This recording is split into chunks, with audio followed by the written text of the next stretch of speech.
नमस्कार। आज पुणी आपण मान सम्मुखें उपस्थित गदाधर महापात्र। आपण गोटे जानते भक्ति द्वारा सबकि मिल जाए। सी पुणी कौ भक्ति? गुरु भक्ति। आपन जदि गुरु को भक्ति करेंगे ताले दुनिया रे एमिति किछि माने असंभव नहीं, सबकि संभव हो जाई पारे। तेबे आसंतु से विषय रे मु गोटे गप कहि। पूर्वे धौम्य बोली जड़े मुनि थिले। धौम्य मुनि थिले, तांकर आश्रम थिला। आश्रम रे अनेक पिला आसिकी रुहंती, पाठ पढ़ती, विभिन्न काम दिया जाए से माने मध्य करती। विभिन्न शिष्य थिले। ता भितरे जन शिष्यकर नाम थिला उपमन्यु। एमती समस्तकर कार्य गुरु जहाँ दियंती समस्ते करती। तेणु उपमन्यु को दिया जाइथिला काम गुरु को द्वारा से गोरु मान को जगिवा, गोरु मान को जगिवा, तांकर रक्षणाबेक्षण आणिकी गुहाल रखा, से खाद्य खाइबा दायित्व सब उपमन्यु उपरे दिया जाइथिला। दिने कौन होइछि से तार काम हला कौन, दिन रे गोरु गाई जगिबो, आणिकी संध्या समय बांधिबो एवं गुरु को आसिकी नमस्कार हबो जे मु एई काम करि देछि। दिने से गुरु देखिले, कहले अरे हृष्टपुष्ट पूरा हो जाइए कि बाबू तमे कौन करुच ना? मुझे जहाँ दौरान से करुच्ची, गाई गोरु जगुची ना आउ कौन करुच ना? मु भिक्षावृत्ति करुच्ची। भिक्षावृत्ति करी कौन करुच ना? भिक्षावृत्ति आनी खाऊची। तेणु गुरु को मनटा टी दुख होगा। कहले अरे तुम मत न जन तुम भिक्षावृत्ति करी खाऊच, तेणु से काम कर, से मत से भिक्षा गुड़ाक सब दे दियो। तेणु उपमन्यु से कला, जी भिक्षा थिला सब जाक गुरु को देदेला। एमती किछि दिन गला, पुणी गुरु लक्ष्य कले सेमती से हृष्टपुष्ट अच्छी। तेणु गुरु को मन में आउ टे क्षम माने चिंतार विषय हो गला। तेणु गुरु ताको कहले अरे बर्तमान तुम कौन करुच ना? आज्ञा मुझे भिक्षावृत्ति करुच्ची ना? तुम अन्य मानकर जीविका को कहीं नष्ट करने को जाऊच? से जार जीविका जहाँ तुमर तो जीविका ता नुहे। तुम तुम कार्य कर आसब, आश्रम आश्रम खाइब, आश्रम सब कार्य कर, प्रार्थना कर, गुरु भक्ति कर एवं विभिन्न प्रकार पुराण चर्चा कर, पुराण विषय जान।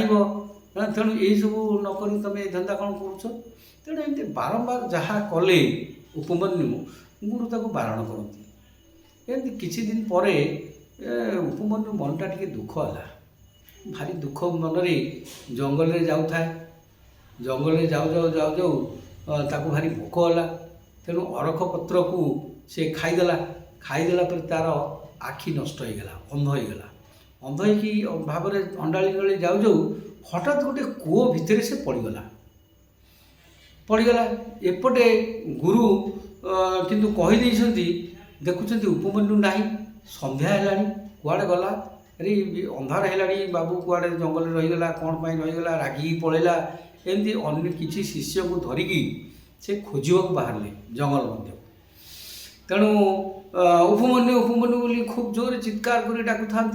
उपमन्यु कान गुरु को डाकराटा शुणागला। तेणु गुरु जो कहते अरे उपमन्यु कौटी अछ, आमे तुमको खोजुछु, तुम आस। से समय उपमन्यु कहला गुरुदेव मुझे कूओ भितर पड़ जाइछि। तेणु गुरु को मन में आहरी टे दुख है कि कूओ भितर कौन पाई पड़छ? तो आसिकी ताकू कौन प्रकार उठे कहले अरे कौन है ना? मु अर्ख पुत्रटा खाईदेली से अंध हो गली। तेणु से गुरु कहले अरे बाबा अश्विनी कुमार द्वय को तुम्हें स्मरण कर। सी होउछन्ति राजवैद्य, जमीती तुम से चकिस्मान करदेवे। भक्तिपूत भाव में तुम्हें भल भाव स्मरण कर। तेणु उपमन्यु से कला।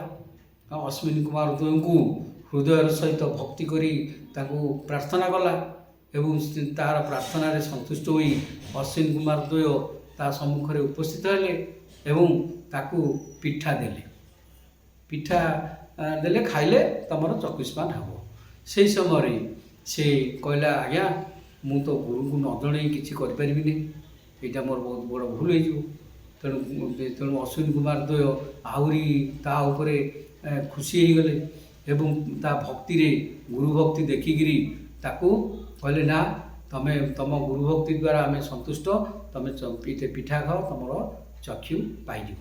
ତେଣୁ ସେ ହେଲା ସେ ଚକ୍ଷୁଷ୍ମାନ ହେଇଗଲା ଏବଂ ଗୁରୁକୁ ଆସି ପ୍ରଣାମ କଲା।